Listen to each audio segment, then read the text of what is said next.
Well, one of the strangest stories in the world right now is almost getting no coverage at all, and that has to do with a number of missing scientists in the United States who were working on special materials programs, plasma technology, advanced aerospace technology, technology from recovered UAPs, UFOs, in a reverse engineering program. But why have now 9 of these scientists gone missing? Missing or killed? Take a listen here to the 911 call from the wife of one of these missing individuals who says this is completely out of the ordinary and is shocked that he left his phone, left his car, and has totally gone missing. Take a listen. This is April. How may I help you? Hi, April. My name is Susan Wilkerson. My husband is missing. Okay. And it's been about 3 hours, and I have some indication that he must have planned not to be found. He's left his phone. He changed his clothes into I don't know what. I think he's on foot. All of our cars and bicycles are in the garage. So that's just one of the bizarre set of circumstances. The other side of this, of course, is the number of Chinese scientists who've also gone missing across the pond. So is this a tit for tat back and forth? What technologies are they exactly working on? Today we wanted to unpack this because this is getting almost no coverage at all, certainly in the mainstream media. And we're joined today by Chris Lehto. He's a retired F-16 pilot, host of the Lehto Files. Of course, knows a lot about this. He's a material science expert as well. And we're also joined by Professor Simon Holland. He's an independent science filmmaker and a TV veteran and who've been watching these stories very, very closely. Yep. Gentlemen, great to have you both on the show. Thank you so much. Thank you, Clayton. Thank you, Clayton. It's a good story. It's incredible. So I'll just kind of open it up to both of you, just at a high level. Chris, I'll start with you. What do you make of this? And when you started to hear about this, did it sound like, oh, first this is a coincidence, but now 9 people missing? It's just too much to ignore. Yeah, I know something's making the news when my wife mentions it. And so that's really, she when she brings something up to me, I'm like, okay, this has made mainstream news. Because she, on the side follows the UAP topic, basically because I'm so invested in it. But then she heard about this General McCaslin. He was a retired Air Force Major General. So he is a 2-star general, very high ranking. And he was in command of the base at Wright-Patterson. And Wright-Patterson is just a notoriously famous base. That is where they brought the remains from the balloon that they said was crashed at Roswell.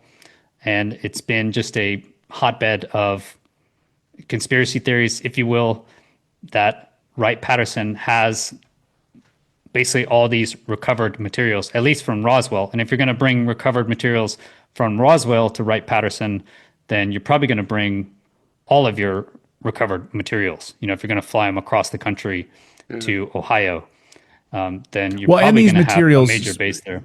Specifically, these materials, I used to live right there down the street in Miamisburg, and it was well known, yes, to your point about the Roswell materials that were brought there. Of course, on the record is one of the secretaries of one of these generals being handed these advanced materials. The almost like aluminum foil, where she crumpled it up and it shot right back. Nothing we've ever seen before. So there's a lot of, seems like, advanced materials, and that's really maybe at the heart of this, and certainly with your expertise in advanced materials. Well, and this would be a smoking gun, right, is actual material. Everyone says, where's the evidence?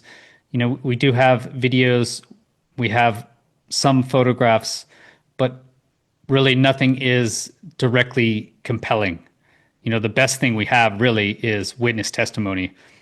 And I think the main reason for that is it's very difficult to lock up witness testimony, okay? But that's could be what we're seeing right now is keeping evidence, out of the mainstream. Because if a spacecraft actually was recovered and that fell into the public media sphere. If scientists could actually go and look at an actual spacecraft, then that would be the literal smoking gun evidence that really everyone in the UAP community is waiting for, because we have thousands, I think, at this point of credible witnesses. How many whistleblowers alone do we have? Grush says we have over 40, but we have many that have come out after Grush. They're continuing to come out. I've spoken to, I don't know how many. I've interviewed 170 people, and I would say at least 10% of those people, at least, were credible witnesses. Simon and I both interviewed, thanks to Simon, we interviewed one of the most experienced test pilots in the Air Force, and he has direct witness testimony, Dan Isbell, of a spacecraft, right? And he goes on the record, he said it, he's extremely credible. He's worked with spacecraft. He was director of the U.S. Energy Weapons Program, and he flew over 70 test aircraft, flew over 70 aircraft in his long career. And so once he retired now, he has effectively nothing to lose, at least no career issues. And so he came out and told his story to Professor Simon and I. And that is just amazingly compelling evidence to me. I believe this guy, and I believe many of the other people that I've interviewed and that have been on Simon's channel as well. Yeah. But that is the only real compelling evidence that we have, because videos can be faked, photographs can be faked. It's very difficult to prove that this phenomenon exists. So I think with the disappearance of these people in high-level positions is one way to really remove compelling evidence if they are going to come out.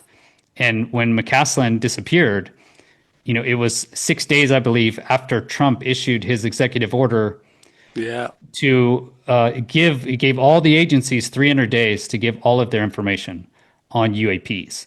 Right. And then McCaslin, who just happened to be in charge of this program, and according to Ross Coulthart, according to his sources, was a UFO or UAP gatekeeper. So one of the people who decided on this program, so he would be read in and he would decide where the information could be released if it could. According to Ross Coulthart, McCaslin was in charge of this program, and he was at Wright-Patterson Base. Not just he was running it as the general.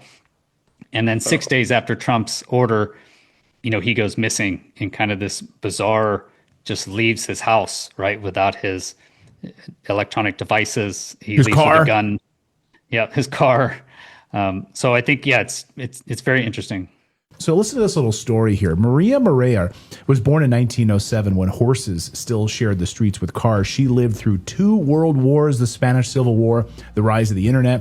And when she passed away in August of 2024 at 117 years old, she was the world's oldest person. And after her death, researchers examined something remarkable. Her gut microbiome was remarkably diverse in beneficial bacteria.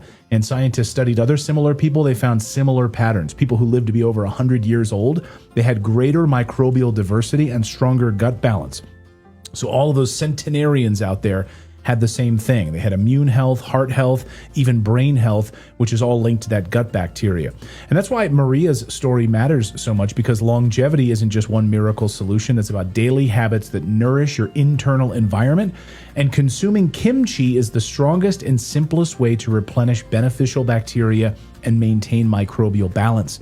That's why Brightcore created Kimchi One, because if you don't like the taste of kimchi, a lot of South Koreans love it, but maybe not a lot of Americans love that taste, then you can get the benefits in a single capsule, delivering the benefits of fermented kimchi in a convenient capsule to help restore your gut's natural balance every day. I take it twice a day. It's part of my daily supplement stack.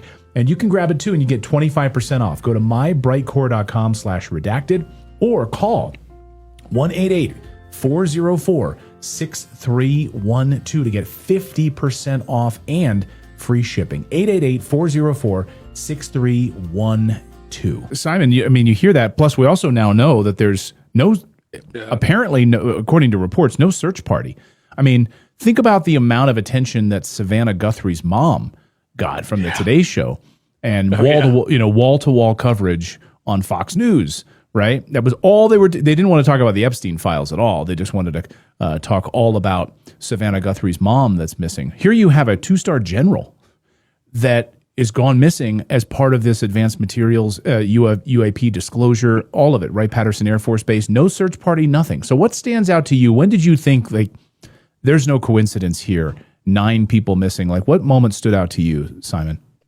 Oh, there is no coincidence, and very well said, Chris. That was absolutely brilliant introduction about material science. The thing that I'd like to add very much is that it's not just the UFO UAP community. The defense contractors and the Air Force and the Pentagon are very interested in anomalous phenomenon and looking at how they actually work. So we're at a stage now in 2026 where we're right at the cutting edge of making these things practical flying objects. I regularly work with physicists who understand warp drives and understand the observables that have been looked at. The observables are how the defense industry and the Air Force and the Pentagon are actually measuring this from witnesses, which are really experiences, looking at human biology, but also looking at the physics of it. And McCaskill was absolutely part of that. We don't, it's pretty secret, but they want to know how these things work. We are not alone. We live in a planet globally, not just the United States. These are UAP are a global thing where there are unknown anomalous phenomenon and possibly craft. And so he was investigating it.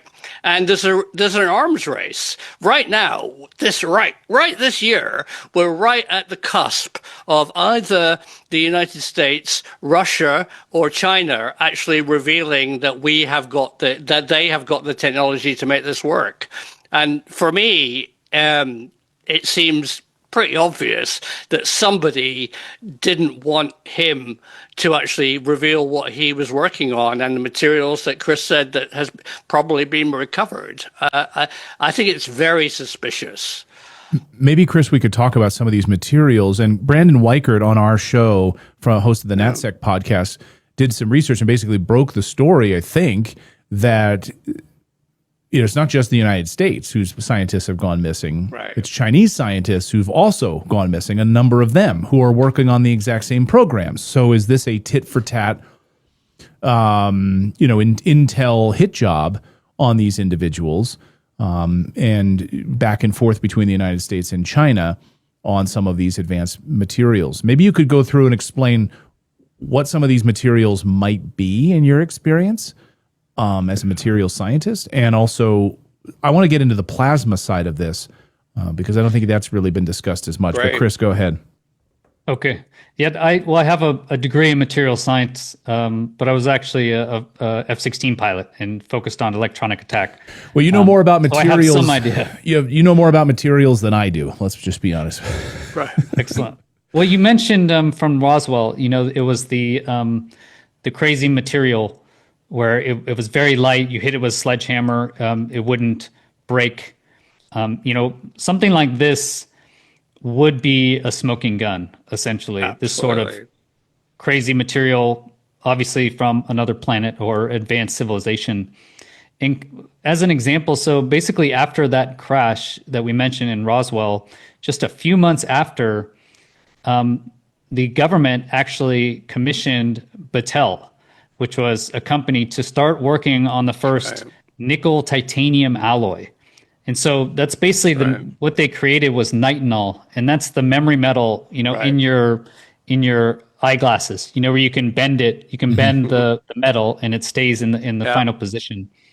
So that's with nickel and titanium. If you dope with either you dope titanium with nickel is what I would guess, you can get this alloy that can bend and keep its position. And that came out just a few months after Roswell. And that's kind of one of the, I guess in the UAP community, one of the alleged smoking guns of how this technology could be reverse engineered.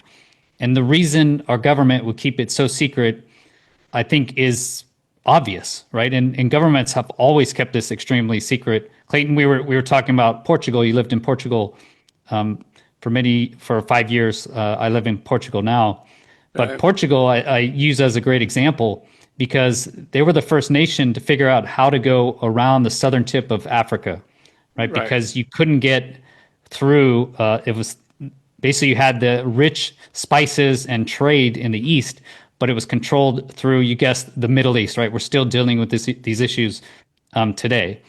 So what they actually found that the route around Africa, and it was counterintuitive because you had to sail way to the west, all the way to the west of the Atlantic Ocean. That's why Brazil speaks Portuguese to this day, because they actually would go that far west, and that would allow them to swoop around the southern tip of Africa. Yeah. And then immediately Portugal became the richest empire and the strongest empire in Europe. So immediately. And there is no way they would share that information, right? The information of how to do that, where they were getting the path, the routes. And actually, as soon as the other countries found out how to do this, Portugal effectively crashed as the world empire. So they were the world empire because they had this knowledge advantage. So they had advanced knowledge, and there is no way they would ever share that with their adversaries. And if you tell anyone in your country, it's going to get back to the adversaries. Obviously, they have spies. Every country has spies. And so that's just a great example of why you would not share this information. And so if you have actual access to advanced materials, and you can see, okay, how did they make this material that's lighter than air, or as light as air, essentially, but can withstand a sledgehammer? Or in the case of memory metal, how do you make this metal that can just bend? And then you look at it under a microscope and you see, okay, there's little titanium. We see titanium atoms and we see nickel atoms, and they're in this sort of crystalline structure, and that allows it to bend. All of a sudden, you have advanced knowledge, and a few months later, you can create memory metal. And that was just one example after a few months. So and again, these are all unproven, but you have silicone. Silicone is just a natural element found here. And the reason we have computers, pretty much the reason of Moore's law, is because you can just use silicone as gates on computers. So just knowing that silicone could be used as a transistor, that could have actually come from seeing transistors or seeing silicone used in some sort of crazy device. So lasers could be another example. They say it could be lasers, stealth technology. You could say stealth technology. So the U.S. has been objectively well advanced, at least militarily, from the rest of the world for several decades now. And so the argument is they could be getting some help, right? And so you mentioned China as well. Grush said explicitly, I mean, he said it directly, that there's an actual behind the scenes Cold War going on to get this technology, as Simon mentioned. And so Grush has said it publicly. So Simon, you agree with that, Simon? Totally. Back in the 1980s and early 90s, working at the BBC News and Current Affairs, I got closely involved in a story about missing Marconi, who are a defense contractor in the UK. Obviously, the history of Marconi's radio, but they became a big defense contractor in the UK, who were involved in SDI, Strategic Defense Initiative, and they had 25 leading scientists who all died in mysterious deaths. And then we researched that there was an unknown number that just didn't get into the UK press of European Marconi scientists who also went missing back then. And that was just the same arms race, as Chris has brilliantly said. This, at the time, it was obviously the Soviet Union who were trying to close down research by killing, leading scientists. But Clayton, right now we have lots of technology right on the cusp of being revealed. I think Russia and China and the United States and the European Union have lots of information about UFOs and UAP propulsion technology. I mean, the other thing, as well as material science, is there's a fascinating material generally term called metamaterial.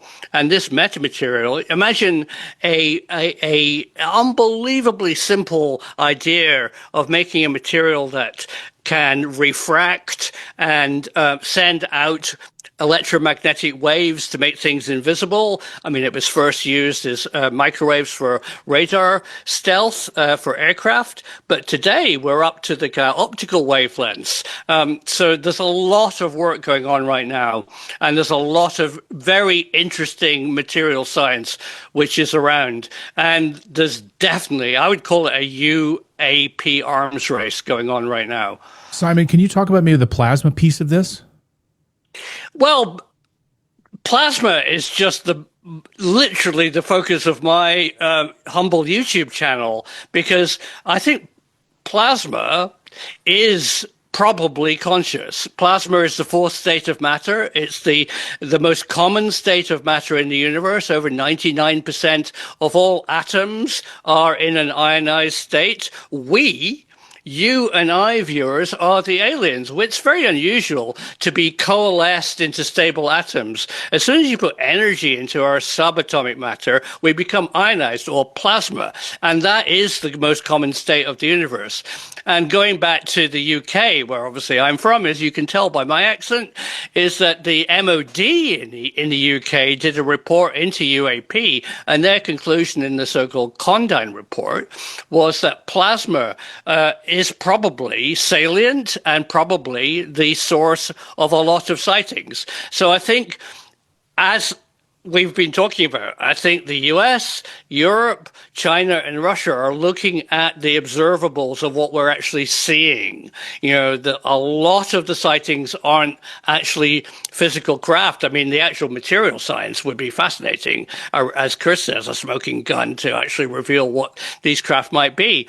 But a lot of things that people are seeing are plasma. And I think there's a lot of science into how plasma moves, how it might even be conscious. And I think that's what, both science and the defense contractors are looking at, because it would be an amazing step for the US Air Force to actually be able to utilize this. And I know, from interviewing people who have experienced plasma, the U.S. Air Force specifically are interested in how it affects human biology. And a lot of the experiencers, especially in the U.S. Air Force, I know Chris knows this, were very heavily asked about their experience with high levels of ionized of energy that they've experienced, whether it was man-made or whether it was a UAP, because we're very, very interested in see how the human body is affected by ionized plasma. And so, anybody who's researching plasma is at the cutting edge of this advanced technology, and we're about to crack it. Chris, you want to take that? From your F-16 experience and the U.S. Air Force experience with this? I guess kind of the most interesting thing related to plasma I can think of, you mentioned Air Force, was with Dan Isbell, because he mentioned in our interview with Simon that he had an idea to use plasma on the front edge, so the leading edge of an aircraft, to actually hide it from radar. So basically an active stealth, because the ionized matter of plasma reacts differently to radar. And so he brought this up, and he said he was basically brought into a room, and the guy said, "Where did you get this information?" They kind of interrogated him. And he said, "I just came up with it." And basically they said, "You never, don't say anything about this again." It. Yeah. Wow. Yeah, it was a fabulous story. Dan I continue, and Chris continues to keep in touch with him. He also worked in directed energy weapons, and we've been talking this week, about electromagnetic X-rays and lasers, and how he's great because he knows a lot more than he can share, but he's absolutely fantastic. But as Chris says, I mean, this plasma generator was probably, between you and I think I can tell you this, was on the nose cone of the SR-71, because that's a highly reflective part that would give a very strong return. So if you could think about like, an ionizer that you'd have in your room. That really what it's like, but higher power, and that produces an ionized flow of plasma over a leading edge of a wing or a reflected surface of an airplane. I think possibly other aircraft have it as well. There's good evidence, and Chris, I'd be interested to hear what you think about this. When I looked into Project Green Glow, which was a BAE Systems look at gravity modification, that it's possible that wing and lift could be augmented by having plasma causing a better laminar flow over wings. Am I talking in the right direction about that, Chris? I've actually never heard that argument. Yeah, right. You could use plasma to increase lift. I haven't heard of that, actually. I don't know. I'll have to look into it more. Wow. Yeah, but Clayton, plasma scientists and the people who are working in this field, there's a lot of secrecy and there's a lot of stuff about it, are on the cutting edge. So, if one of them disappears, then it's an advantage to another nation who might know about it. In the Marconi scientists who disappeared in the late 80s and 90s, it was pretty well proven because of their bizarre suicides that it was at the time, a KGB or Soviet Union project. Their wives and widows, all said it was out of character how these people disappeared, which we're seeing today. Well, I mean, the reason I bring up plasma, because this ties directly to at least one from the Portugal angle, Chris, which is Nuno Lulairo. He's the clearest one by far who is tied to this plasma tech. Now, Nuno was from Portugal. I think he came from Lisbon, working at MIT. He was the director of plasma science and fusion center. And MIT had said his research focused specifically on plasma behavior, turbulence, magnetic reconnection, fusion plasmas. And he goes missing. Or he was murdered. Tragically, and a number of these individuals have been murdered, not just missing, specifically tied to plasma. So the Portugal connection. I'm just curious what the response was from the Portuguese, because I mean, to know that one of their own was taken out in this way. What did you learn in Portugal, Chris, on that side? From this again, I learned it from my wife, actually, because she mentioned it was just tragic that it was one Portuguese guy, murdering another scientist in front of his daughter. So I think it was just a huge tragedy. Unfortunately, with a lot of these deaths and disappearances, there's other extenuating circumstances. In that case, Vincentis, I believe his name was, 2 days before Loureiro, he was actually the Brown shooter, where he shot and killed 2 students and injured, I believe, 9 others at like an exam study prep. Right. And then he was on a manhunt, he was basically on the run and then went and murdered Loureiro. Just tragic. So here it's just a huge tragedy. Portugal's not that big a nation, and if they see scientists, well-known scientists from Portugal in the news in sort of this negative light, it was basically just a tragedy. No one here wants to see that happen. Yeah, a small country of 11 million people, and a revered scientist goes murdered. It's going to be a top story there. I'll just kind of go through some of the other ones here, Simon. Carl Grillmar, astrophysicist at Caltech. He worked on a NASA-supported space telescope project and infrared systems. He was shot and killed at his home just 2 months ago. Frank Maywald, senior scientist at NASA's Jet Propulsion Laboratory, he died nearly 2 years ago, but his cause of death has never been made public. Monica Reza, who is also connected to General McCaslin, but Monica was connected to the Jet Propulsion Laboratory project. She went missing last summer. She was just hiking and just suddenly went missing. McCaslin, as we played the 911 tape, just disappears, leaves when he knew his wife would be out of the house. He leaves his electronic devices turned off, no tracking available. His car is there, and he's sort of like left in a hurry, never to be seen again. Melissa Casillas worked at the Los Alamos National Labs. She's been missing since last summer.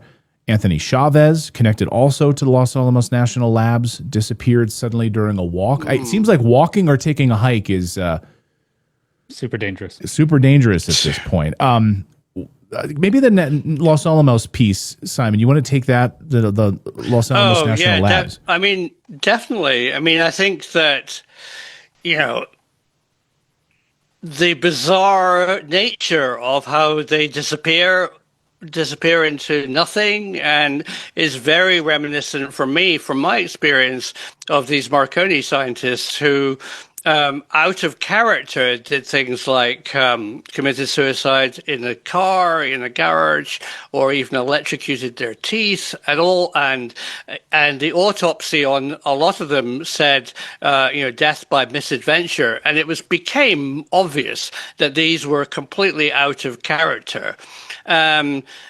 The only interesting thing about that case, which I would love to get to the bottom of, I've talked to the widows, and they have told me that their husbands have said that prior to their death and their disappearance, often outside of the house, is that they told their family that they were working on something really bizarre, and they were very distressed, as if they were asked to work on something, or they were shared new information which kind of changed their worldview.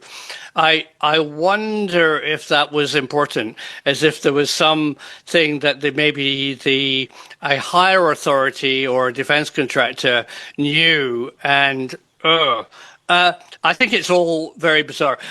Los Alamos is very much a key laboratory. We put a lot of emphasis on the big defense contractors like Lockheed Martin, Raytheon, etc., and DARPA and the Pentagon. But in fact, Los Alamos, through the Department of Energy, is doing this stuff. Who's working on neutrinos? Who's working on plasma technology? It's the DOE.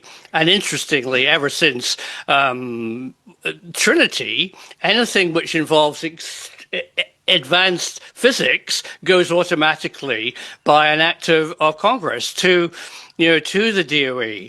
I think a lot of people should be concentrating more what the DOE are actually doing. And I really imagine that they are going to be, disappearing. We want to tell you about our friends over at Rumble Wallet. That's right, because you already know why people are moving to crypto. But here's the problem. Most wallets still plug into the same system we are trying to escape in the first place. That's why Rumble built Rumble Wallet. It's a self-custodial wallet that lives inside an ecosystem that actually defends free speech and financial freedom. No bank holding your balance, not even Rumble can touch your funds. This is your money on your keys, on your time. If you're already using Bitcoin or stablecoins, Rumble Wallet gives you even more power.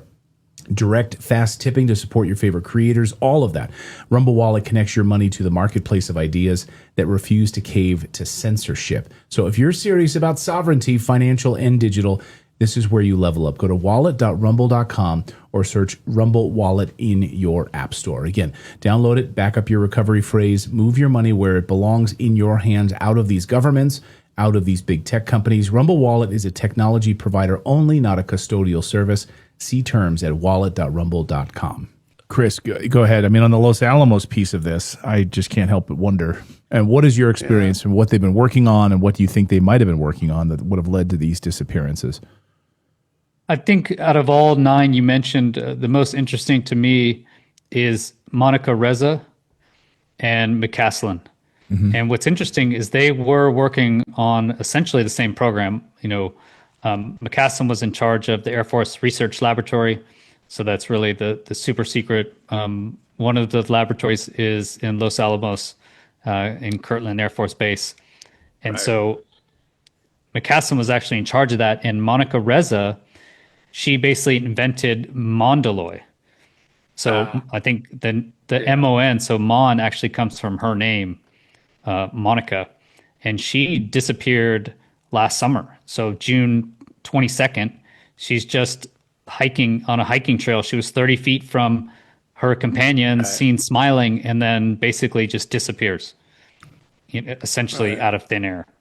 That's very didn't strange. Fall to over me. a cliff. She just disappears. They said she was 30 feet behind her companions. She was waving and then gone. That's what they said. No body was ever found. That's the most interesting to me. That was last summer. And then McCaslin, who approved that program, Mondaloy, or at least funded it, I'm sure he knew about it. Yeah. Then he goes missing end of February. So that's the most interesting story to me. These two high-level people, they seem very credible. She was 60 years old. Her just disappearing while on a hiking trail seems very strange. McCaslin's, it's a little stranger. If you listening to the call, his wife says, maybe I have some reason to think he didn't want to be found. But either way, I still think it's very suspicious. That both of them just randomly go missing. Yeah. While hiking, I guess. Yeah, like you said, it's dangerous. Oh, Mondaloy. I mean, yeah, big key word. So it's an advanced alloy, a high temperature alloy that has recently been developed by the US.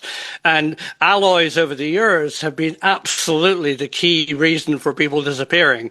I mean, the jet engine wouldn't have worked if Frank Whittle actually didn't it would have melted. It's all to do with material science. And as each country comes up with ceramics or comes up with interesting alloys, which of course is a French word for friends, where two different metals can join together and share properties, that has always been at the cutting edge. You needed to keep these really secret alloys very secret, and for your defense contractors, because you could go higher and faster and hotter. That's interesting too, because it's a nickel super alloy. As we mentioned, Tritonol was actually nickel and titanium. Right. And this just happens to be another nickel super alloy. And actually, it freed the U.S. from having to purchase Russian rocket engines, because now it could go inside of the engines. And like Simon mentioned, heat matters. Like the hotter you can take, the faster your jet engines can go, the faster your rockets can go. Rockets. Yeah. So material science is huge, in warfare. Look, the F-22, the F-35, just the material that it's made out of, the B-2, the stealth material is super secret. You're not allowed to go up to any of these aircraft. So it's not just the shape of them. It's also the materials are very important. And just think of all the things we make. I mentioned computers. The silicone is extremely important. Lasers. How do you actually make lasers?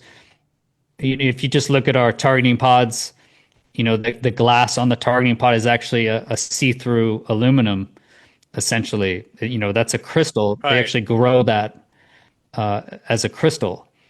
And, the turbine blades on the F-22, the reason it's able to go so fast and so high is they actually grow the turbine blades as a crystal. Right. And it's able to just take incredible heat. So that's how they're able to produce just better aircraft. We can fly faster, fly higher.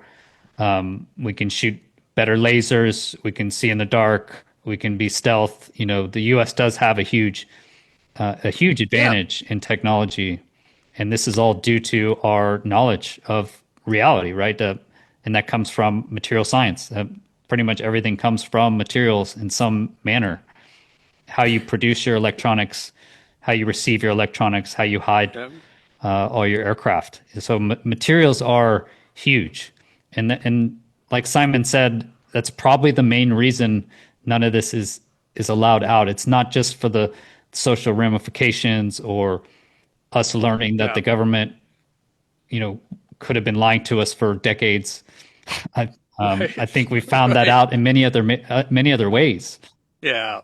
So it really comes down to absolutely. an advantage, losing your advantage. As soon as your adversaries know about this, now they can reverse engineer it. China is very good at reverse engineering everything we make. As soon as you don't want to show your hand. As soon as you show your hand to China, they're going to copy your hand. So, I think that's very interesting. And we just got word, Definitely. a new report about the type of technology that we're using on the battlefield in Iran. Of course, we saw what happened, what the U.S. was using in Venezuela, but that was really like 30-year-old technology. That was finally revealed, and it was revealed from the White House podium that, yes, we have these technologies. But now a new report, I'm just going to show this. This is being reported about what they've been equipping on Black Hawk But one of the helicopters. most dangerous electronic warfare comes from the disc-shaped objects attached to this Black Hawk helicopter. Oh, yeah.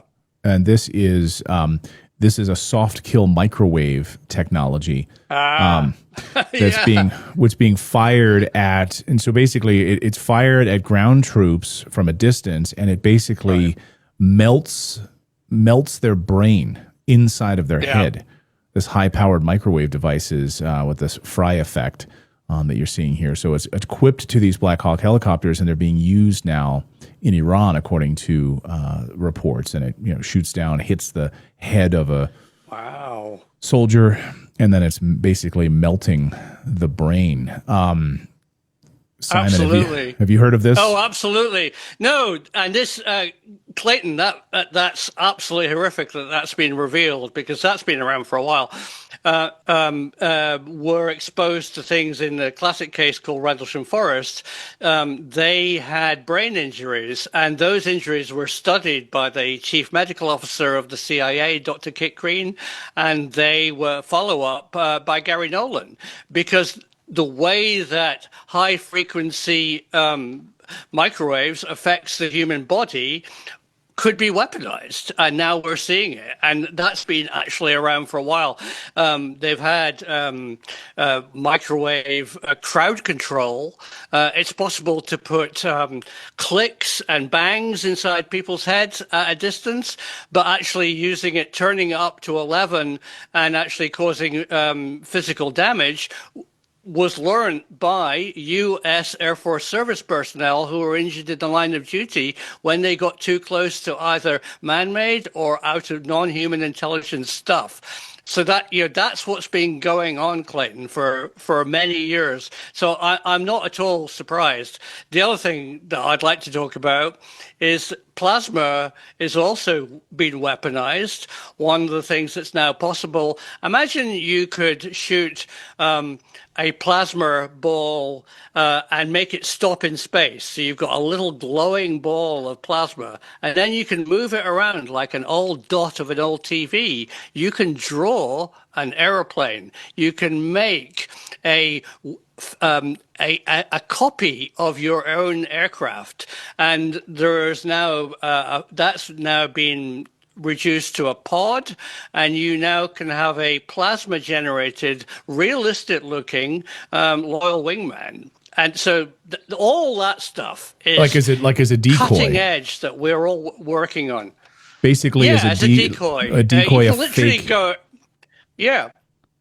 Wow. Yeah. And its heat signature, Chris, matches IR missiles, possibly, and also its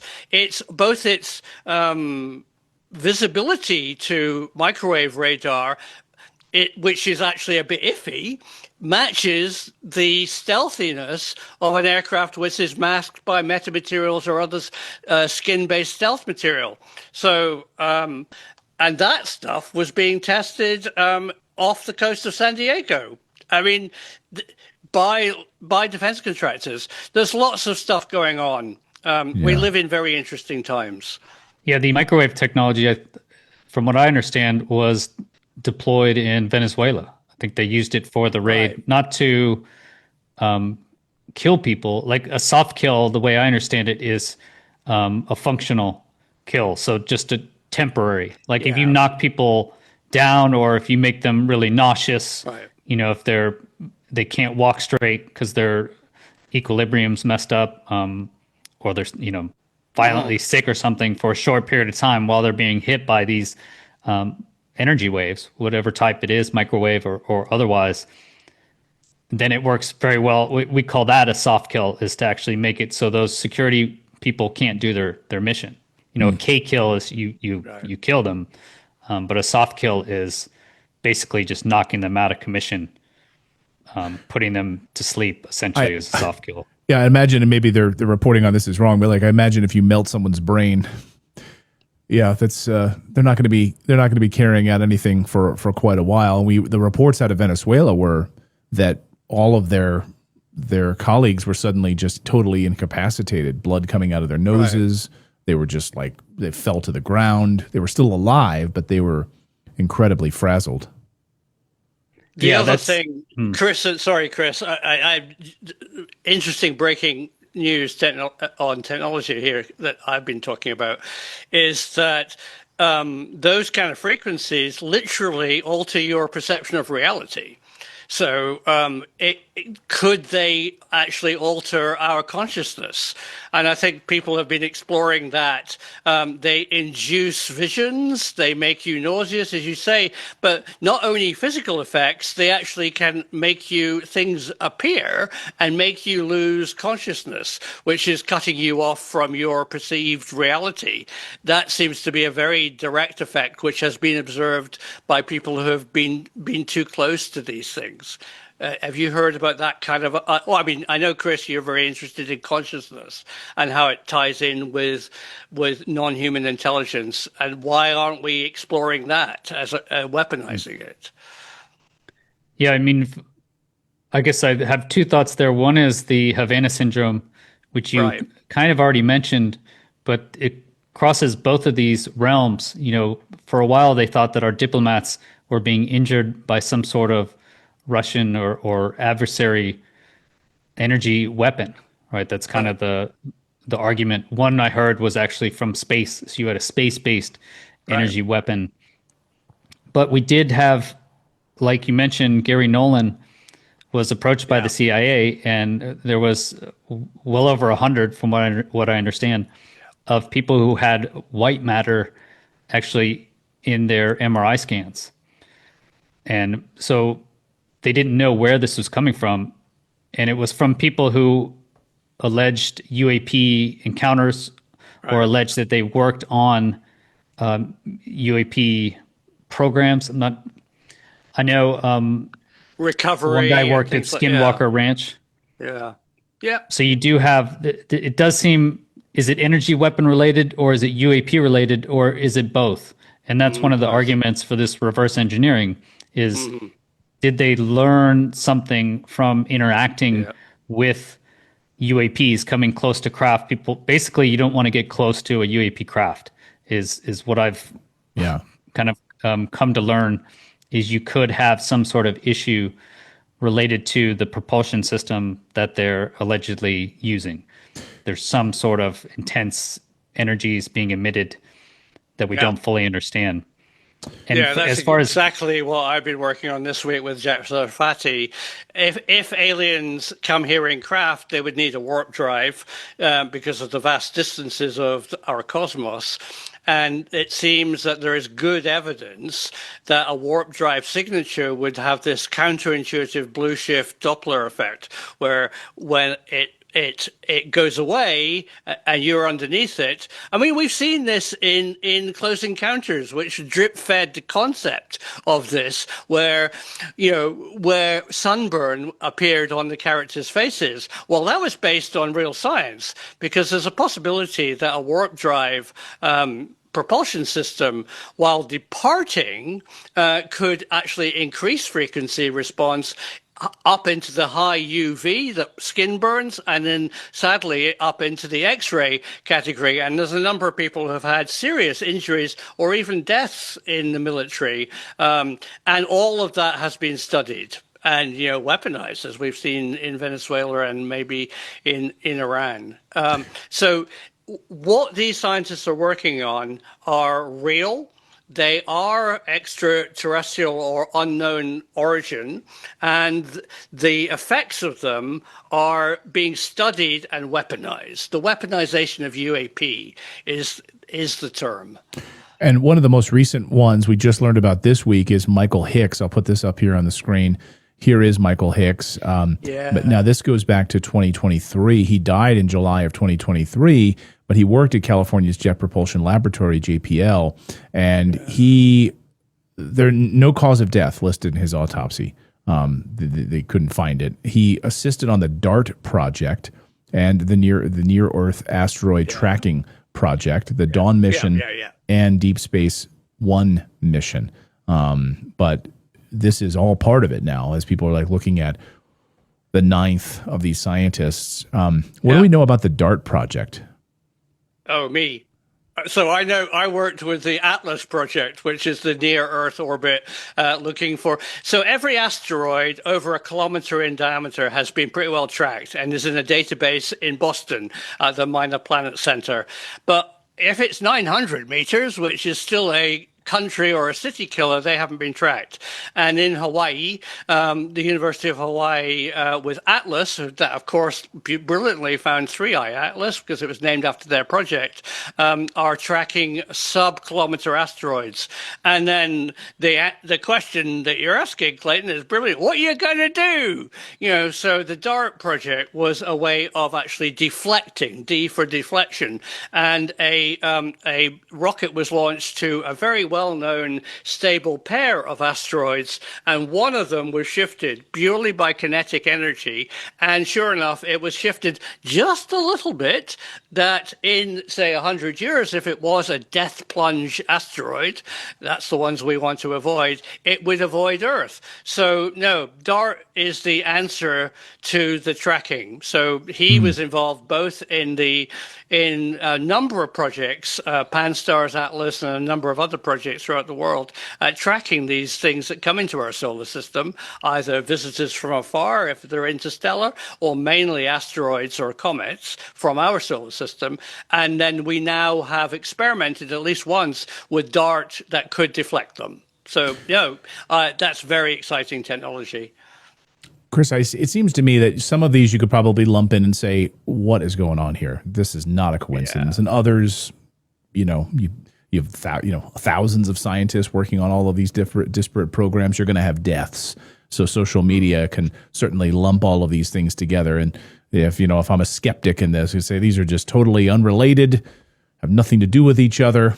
I think that's probably the case in some of these, right? But some of these, no, it doesn't. That's not adding up. Yeah, I think there are serious issues in the military with suicide. I don't know if that bleeds over into the scientist corps. I don't think it does. But like Reza, she was an administrative assistant also in Los Alamos, and she just went missing. Right? She effectively just left her house. Again, she dropped her husband off at work in the morning. She brought lunch to her daughter, and then she just vanished. And there's surveillance camera of her just walking on the highway, I believe. So she just vanished.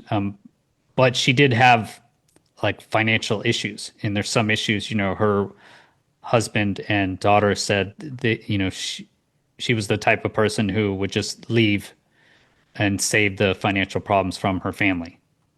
So that when she did have access as an administrative assistant to highly confidential nuclear secrets, for instance, I'm sure China would love to talk to her in a closed room.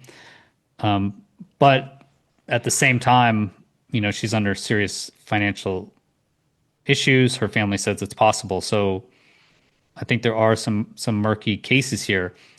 As a skeptic, I would say pointing to McCaslin and Monica Reza, that just seems just very, at least suspicious. You have to say that this is at least suspicious. And alone, okay, yes, you can say that. But now you have to look at it in the bigger picture, which is we have so many whistleblowers. David Grush has said whistleblowers are under attack, under threat. Lou Elizondo said that whistleblowers have been under threat. Yeah. Tim Burchett, probably the best recent statements have been made by Tim Burchett, where he says he speaks out on this topic a lot. He said, he was briefed a few weeks ago, and if people heard what he was briefed on, they would be, they would stay awake at night. Is what he said. And so he has said explicitly that there is a cover-up, and he's highlighted McCaslin disappearing. He said that McCaslin was in charge of nuclear secrets, and Burchett said he was told by sources that he was a UFO gatekeeper. But Burchett also said that he is not suicidal and he doesn't take any risks. So I think these congressmen are also worried about this. So I think it's a real we heard threat. from a friend of the show, Congressman Eric Burleson, who said, I'm not suicidal. Congressman Burchett has to say, I'm not suicidal, when they've been briefed on these programs that would make Americans stay awake at night. Simon, I'll give you the final thoughts here. Yeah. Well, you've absolutely hit the nail on the head. At the end of this case that I was involved in with the Marconi scientists, the UK government blamed men. They said, and it's true to an extent, statistically, us males are more prone to suicide than females. And they thought that it was just a case of men in their certain age committing suicide. But that was absolutely not true. It was a cover-up. So as soon as I heard that, I realized that there was something more to the case. Yeah, sure, there's an occasional suicide. And sure, as you said, Clayton, I mean, the linkage between coincidences is often picked up by the media, and we tend to put, join the dots between things that are unrelated.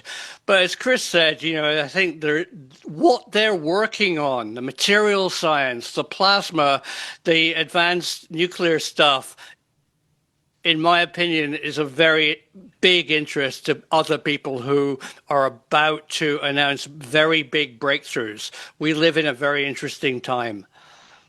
Yeah. I think you're right about that. Very interesting time indeed.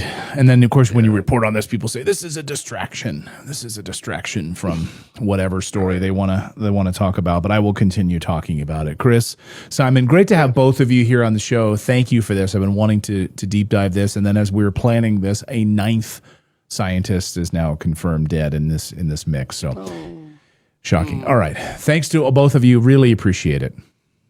It's a pleasure. Thank you. Thank you, Clayton. Thanks for having me. And I want to just, if I made a mistake, I meant to say Cassius, not Reza there at the end. Cassius is the one, Melissa Cassius. Oh, Melissa Cassius, walking the streets, financial problems. Exactly. Reza. I think I said Reza, but no, Reza actually, no, she's the one on the hiking trail. Yes. Okay. So thank you for that clarification. No, that's great. Glad we got that in. Thank you to both of you. Really appreciate it.